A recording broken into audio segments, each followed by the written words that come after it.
जय हिंद दोस्तों। आज हम लोग एक्सेल के इस वीडियो में फॉर्मेट के बारे में सीखेंगे। ठीक है, यहाँ जो फॉर्मेट दिया हुआ है इस ऑप्शन के बारे में हम लोग समझना है। इसमें बहुत सारे ऑप्शन दिए हुए हैं, जैसे row height, auto fit, row height, column width है। फिर विजिबिलिटी में आपका हाइड अनहाइड होता है, रीनेम सीट होता है, मूव एंड और कॉपी सीट है। ये जो कलर ऑप्शन है इसको कैसे यूज़ करते हैं, ये सारा ऑप्शन को हम लोग इस वीडियो में कवर करने का कोशिश करेंगे। चलिए वीडियो को हम लोग स्टार्ट करते हैं और यहाँ पे देखते हैं। जैसे कि हमारे यहाँ पे एक सीट ऑलरेडी बना हुआ है, डेटा इसमें कुछ एक रिज़ल्ट बना हुआ है, इसको ले सकते हैं। अब हम लोग पहला ऑप्शन जब आते हैं यहाँ फॉर्मेट में तो रो हाइट होता है। तो देखिए यहाँ रो का हाइट जो है इसको हम लोग बढ़ाने के लिए आपको इस ऑप्शन में जाना है, रो हाइट वाला ऑप्शन में। इस जगह पे जाके आपको क्लिक कर देना है जस्ट। और देखिए इसका जो डिफ़ॉल्ट रो हाइट रहता है वो 15 यहाँ पे दिख रहा है, आप लोगों को 15 दिख रहा है। आप इसको इंक्रीज़ करके फॉर एग्जांपल हम 15 की जगह इसको 30 कर देते हैं, जस्ट डबल कर देते हैं। उसके बाद इसको जैसे ही ओके करेंगे तो देखिए जो फर्स्ट रो हमारा है रो 1, उसका हाइट ऑटोमेटिकली डबल हो गया, ये इंक्रीज़ हो गया। ठीक है, इसके बाद दूसरा जो ऑप्शन दिया हुआ है ऑटो फिट रो हाइट, इस ऑप्शन से क्या होता है, जो हम लोग रो का हाइट को जो इंक्रीज़ किए, हम चाहते नहीं जो मेरा लिखा हुआ है उसके अनुसार ये फिट हो जाए। तो हम लोग ऑटो फिट रो हाइट में क्लिक करेंगे। यहाँ पे ऑटो फिट रो हाइट का ऑप्शन होता है, इस ऑप्शन पे हम लोग देखिए ऑटो फिट रो हाइट, इस ऑप्शन पे हम लोग क्लिक करना है। इसमें जैसे क्लिक करेंगे तो देखिए जो लिखा हुआ हमारा है उसका जितना साइज़ फ़ॉन्ट का है उसी के अनुसार ये सेट हो जाता है। अगर मान लीजिए हम फ़ॉन्ट का साइज़ को इंक्रीज़ कर देते हैं, ठीक है, तो देखिए ये ऑटोमेटिकली हाइट जो है वो इसका इंक्रीज़ हो रहा है। यहाँ से हम लोग डिक्रीज़ भी कर सकते हैं फ़ॉन्ट, ये वर्ड में आप लोग पढ़े होंगे। ठीक है, अब नेक्स्ट ऑप्शन पे आ जाते हैं हमारा कॉलम विड्थ। तो ये जो कॉलम का विड्थ है इसको घटा भी बढ़ा भी सकते हैं। देखिए ये चीज़ आप यहाँ से भी कर सकते क्लिक करके। ठीक है, इसको ड्रैग करना होता है, लेकिन अगर आप नंबर डाल के करना चाहते हैं या यहाँ से आपको दिक्कत हो रहा है इसको सेलेक्ट करने में, क्लिक करने में, तो आप उस समय फॉर्मेट में जाके कॉलम विड्थ में ऑप्शन में जा सकते हैं। इस जगह कॉलम का विड्थ देखिएगा तो 5.83 हो गया, जो कि हम डिक्रीज़ किए थे। अगर आप इसको फॉर एग्जांपल हम इसको 9 कर देते हैं, 9 करने के बाद वापस जब हम ओके करेंगे तो देखिए क्लास वाला जो कॉलम है हमारा, कॉलम सी जो है, इसका विड्थ जो है ऑटोमेटिकली इंक्रीज़ हो जाता है। ठीक है, तो ये हम लोग विड्थ को इंक्रीज़ और डिक्रीज़ कर सकते हैं। कॉलम का विड्थ होता है, रो का हाइट होता है। ठीक है, नेक्स्ट हम लोग इसमें आते हैं, यहाँ पे ऑटो फिट कॉलम विड्थ का ऑप्शन आता है। ठीक है, ऑटो फिट कॉलम विड्थ का ऑप्शन आता है, इसका मतलब होता है जो मेरा लिखा हुआ है जिसमें मेरा सिलेक्शन है उस कॉलम का जो विड्थ है वो उसके लिखने के अनुसार सेट हो जाए। जैसे यहाँ क्लास लिखा हुआ है तो हमने ऑटो फिट कॉलम विड्थ में क्लिक करेंगे तो देखिए एग्जैक्ट क्लास जितना विड्थ में अल्ट्रा उसी में आ जाएगा। फॉर एग्जांपल यहाँ पे साइंस लिखा हुआ है तो साइंस में भी अगर हम इसी ऑप्शन में जाएंगे ऑटो फिट कॉलम विड्थ तो ये यहाँ से हो जाता है। उसी तरह आपका टोटल के लिए भी हम लोग कर सकते हैं ऑटो फिट कॉलम विड्थ। और इसका एक शॉर्टकट होता है कि ये देखिए दो सेल के बीच में जो लाइन है, दो कॉलम के बीच में, यहाँ आपको डबल क्लिक करना होता है तब भी ये ऑटो फिट हो जाता है। तो अगर हमारा कॉलम का विड्थ को हम लोग बहुत ज़्यादा, अगर सेल्स है, बहुत सारा कॉलम हेडिंग बनाए हुए हैं, तो उस केस में अगर आपको लगता है कि नहीं कॉलम का विड्थ हमको कम करना है या ऑटो फिट करना है कि जो लिखा हुआ है उतना ही मेरा कॉलम रहे, उससे ज़्यादा ना रहे, तो हम लोग इस ऑप्शन का यूज़ कर सकते हैं। चलिए होप आप लोगों को ये बात समझ में आ गया होगा। अब नेक्स्ट जो इसमें आता है ये आता है डिफ़ॉल्ट विड्थ। अब ये डिफ़ॉल्ट विड्थ क्या होता है, तो देखिए यहाँ जब हम लोग जो इस सब एडजस्ट करने के बाद जितना भी हमारा कॉलम बचा है, यहाँ इस सब का विड्थ जो है वो एक फिक्स है। ठीक है, हम चाहते कि जिसमें नहीं लिखा हुआ उसका भी विड्थ हमारा चेंज हो जाए या कम बेसी हो जाए, एक फिक्स में आ जाए। तो यहाँ पे आपको डिफ़ॉल्ट विड्थ का ऑप्शन देखने को मिलेगा, डिफ़ॉल्ट विड्थ। इसमें हम लोग जब क्लिक करते हैं तो ये 8.43 बाय डिफ़ॉल्ट है। यहाँ आप लोग देख सकते हैं 8.43 हम लोग का बाय डिफ़ॉल्ट कॉलम विड्थ रहता है। एक मिनट, ये ऑप्शन खुल गया हेल्प का। ठीक है, तो उससे कोई दिक्कत नहीं है। अब हम लोग देखते हैं, इसमें हम लोग वैल्यू को चेंज करते हैं। वैल्यू को चेंज करने के लिए हम लोग इसको मिटा के और यहाँ हम लोग कर देते 4 कर देते हैं, कम कर देते हैं। ओके कर दिए। तो अब देखिए जितना भी मेरा कॉलम है, देखिए सब छोटा छोटा आ गया, सब छोटा छोटा आ गया, ठीक है। तो यहाँ पे सब का विड्थ जो है वो चेंज हो गया। हाँ, जो पहले से हम लोग सेटिंग कर चुके थे वो चेंज नहीं होगा, ऑटो फिट में था। लेकिन उसके अलावा जिसमें सेटिंग नहीं था, जैसे ये एवरेज वाला में सेटिंग नहीं था, वो हो गया। तो डबल क्लिक कीजिएगा, वो ठीक हो जाएगा। तो यही होता है आपका डिफ़ॉल्ट कॉलम विड्थ। अब हाइड अनहाइड क्या होता है, देखिए यहाँ एक ऑप्शन आपको आ रहा है हाइड अनहाइड। इसमें देखिएगा तो बहुत सारा ऑप्शन इसके अंदर मिलेगा, जैसे हाइड रो, हाइड कॉलम, हाइड सीट। तो रो, कॉलम और वर्कशीट तीनों को हाइड कर सकते हैं। और अनहाइड रो, अनहाइड कॉलम और अनहाइड सीट भी होता है। जिस सीट को हम हाइड कर देते हैं वो अनहाइड भी किया जा सकता है।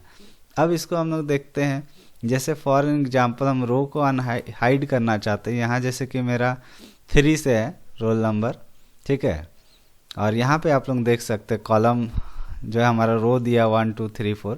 तो हम कुछ रो को यहाँ से रो नंबर 3 to 7 इस रो को हम हाइड करना चाहते हैं।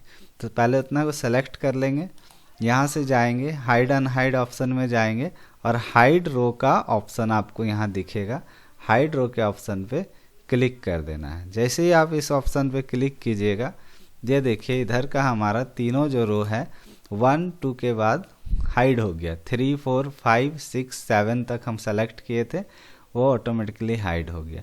अगर उसको वापस लाना है तो फिर वहाँ सिलेक्शन होगा, मतलब जहाँ बीच में तो एटलीस्ट दोनों को सेलेक्ट करना होगा। बिना सेलेक्ट किए हुए ये अनहाइड नहीं होता। तो इसमें यही ध्यान रखने का चीज़ है, अनहाइड करने के टाइम में कहीं भी क्लिक करके अनहाइड नहीं करना।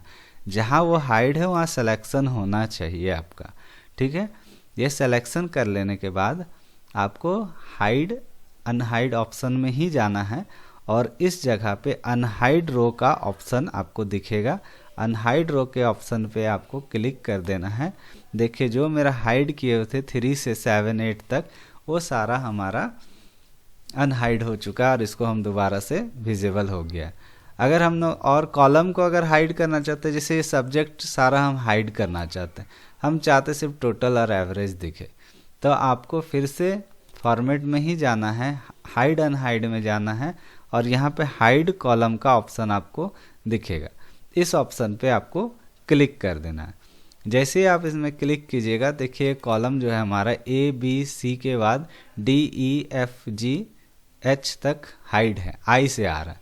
फिर से अनहाइड करना तो यहाँ सिलेक्शन करना पड़ेगा, इसमें भी वही रूल है, सिलेक्शन करिएगा तभी वो अनहाइड होगा।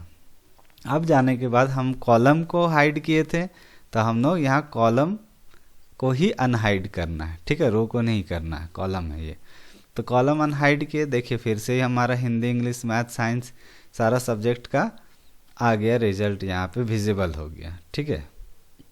इसके बाद नेक्स्ट इसमें जो हाइड अनहाइड में ऑप्शन में होता है वो होता है हाइड सीट। तो यहाँ आप लोग देख सकते हैं सीट का नाम सीट 1 है। इस जगह पे अगर आप लोग ध्यान से देखिएगा तो यहाँ पे सीट 1 है, 2 है, 4 है और 3 है, ठीक है, 4 सीट है। तो हम इसमें से सीट 1 को, अपना रिजल्ट वाला सीट को हाइड करना चाहते हैं। तो हम फॉर्मेट में जाएंगे, हाइड अनहाइड में जाएंगे और हाइड सीट का ऑप्शन होता है, इसमें हम लोग को क्लिक कर देना है, ठीक है। तो हाइड सीट में जैसे ही हम लोग क्लिक करेंगे, देखिए अब ये इस जगह पे आप ध्यान दीजिएगा कि अब ओनली सीट 2, सीट 3 और 4 दिख रहा है, सीट 1 नहीं है, तो वो हाइड हो चुका है। अगर उसको वापस लाना है तो उसको वापस लाने के लिए सेम प्रोसेस है, हाइड अनहाइड में जाना है। ये देखिए ये एक्टिवेट हो गया, इससे पहले ये एक्टिवेट नहीं था। जैसे ही अनहाइड सीट में क्लिक कीजिएगा तो वो सीट का नाम पूछेगा, ठीक है। सीट 1 यहाँ पे आप लोग देख सकते हैं, यहाँ पे सीट 1 नाम पूछ रहा है, इसमें ओके कर देना आपको। ओके करने के बाद इस जगह नीचे पे आप लोग जाके देख सकते हैं कि ये सीट जो है 1 मेरा वापस आ चुका है, ठीक है। ये आप लोगों को समझ में आ गया होगा। अब दूसरा हम लोग आगे बढ़ते हैं, रीनेम सीट है। जैसे यहाँ सीट 1 इसका नाम है, इसका नाम सीट 2 है, इसी तरह 4 है, 3 है। तो अगर हम लोग इसमें नाम देना चाहते हैं कि ये जैसे क्लास 10 का रिज़ल्ट हम बनाएं, तो हम इसका नाम ही सीट 1 की जगह रिज़ल्ट 10 लिखना चाहते हैं, तब हम लोग क्या करेंगे, फॉर्मेट में जाएंगे, रीनेम सीट का ऑप्शन होता है। देखिए यहाँ पे रीनेम सीट का ऑप्शन होता है, इस ऑप्शन में आप लोगों को क्लिक कर देना है। क्लिक करने के बाद इस जगह नाम लिखने का आपको ऑप्शन आ जाएगा, इस जगह आप टाइप कर सकते हैं रिजल्ट 10, ठीक है। ये x लिख देते हैं, रोमन में 10 वही कहलाता है, ठीक है। अब इसको बाहर क्लिक कर देना है, तो देखिए इसका नाम सीट 1 की जगह रिजल्ट 10 हो गया। इसी तरह इसका मान लीजिए हमको कस्टमर डिटेल्स या कस्टमर कुछ हम लोग को इस तरह से नाम देना चाहते हैं सीट 2 का, तो इसके लिए भी सेम ही प्रोसेस है। यहाँ से जाना आपको रीनेम सीट में, रीनेम सीट में जाने के बाद इस जगह पे आप लोग इसका नाम को चेंज कर सकते हैं कुछ भी अपने अकॉर्डिंगली कस्टमर, ठीक है। तो इस तरह से हम लोग रीनेम कर सकते हैं सीट को।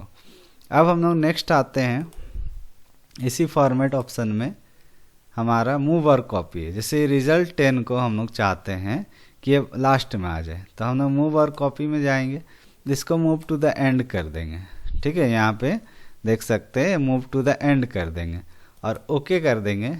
तो अब इस जगह पे देखिएगा ये जो रिज़ल्ट है मेरा लास्ट में आ चुका है, ठीक है, पहले ये शुरू में था। इस चीज़ को करने का आसान तरीका है कि इसको उठा के ले जाके और यहाँ रख दीजिए, तब भी ये हो जाता है, ठीक है। तो जैसे आप करना चाहें, ड्रैग एंड ड्रॉप भी होता है, प्लस आपको ऑप्शन से भी होता है, यहाँ से कर सकते हैं। अब टैब कलर क्या होता है, जैसे हम लोग इंडिकेटर के लिए कुछ कलर का यूज़ करते हैं। फॉर एग्जांपल रिजल्ट 10 जो है वो मेरा कंप्लीट हो चुका है, हम एक इंडिकेटर के लिए ग्रीन कलर देना चाहते हैं, तो इस जगह पे आप लोग देख सकते हैं ये रिजल्ट 2 जो है इसका जो वैल्यू है ये हमारा ग्रीन हो चुका है, ठीक है। तो इसी तरह से इसका हम लोग कलर को चेंज कर सकते हैं, ठीक है। तो ये कलर के बारे में हो गया।